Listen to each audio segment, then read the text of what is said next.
போதைப் பொருட்களுக்கு எதிராக ஒன்று திரண்ட மாணவர்கள்.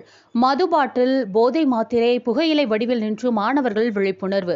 ஒரே நேரத்தில் 1500க்கும் மேற்பட்ட மாணவர்கள் விழிப்புணர்வை ஏற்படுத்தியது ஐன்ஸ்டீன் உலக சாதனை புத்தகத்தில் இடம்பெற்றுள்ளது. மாணவர்களின் சாதனை கழுகு பார்வையில். போதைப் பொருட்கள் பயன்பாட்டால் ஏற்படும் தீமைகள் குறித்து தமிழக அரசுடன் இணைந்து காவல்துறையினர் தொடர்ந்து பல்வேறு விழிப்புணர்வுகளை ஏற்படுத்தி வருகின்றனர். இந்நிலையில் செங்கல்பட்டு மாவட்டம் திம்மாவரம் பகுதியில் 1500க்கும் மேற்பட்ட பள்ளி மாணவ மாணவிகள் இணைந்து போதைப் பொருட்கள் பயன்பாட்டால் ஏற்படும் தீமைகள் குறித்த விழிப்புணர்வை ஏற்படுத்தி கவனத்தை ஈர்த்துள்ளனர். அதன்படி திம்மாவரம் பகுதியில் உள்ள புனித பால்ஸ் பள்ளி வளாகத்தில் மது பாட்டில், புகையிலை, போதை மாத்திரை மற்றும் நோ ட்ரக்ஸ் போன்ற வடிவில் மாணவர்கள் அணிவகுத்து நின்று விழிப்புணர்வை ஏற்படுத்தினர்.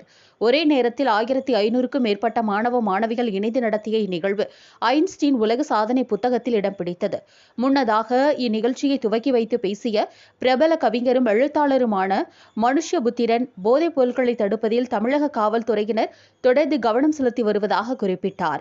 தொடர்ந்து போதைப் பொருட்கள் தீமைகள் குறித்த விழிப்புணர்வில் உலக சாதனை செய்த மாணவ மாணவிகளுக்கு ஐன்ஸ்டீன் உலக சாதனை புத்தகத்தின் நிறுவனர் கார்த்திக் குமார் மற்றும் நிர்வாக இயக்குநர் மோனிகா ரோஷினி ஆகியோர் உலக சாதனைக்கான சான்றிதழ் மற்றும் பதக்கங்களை வழங்கி கௌரவித்தனர்.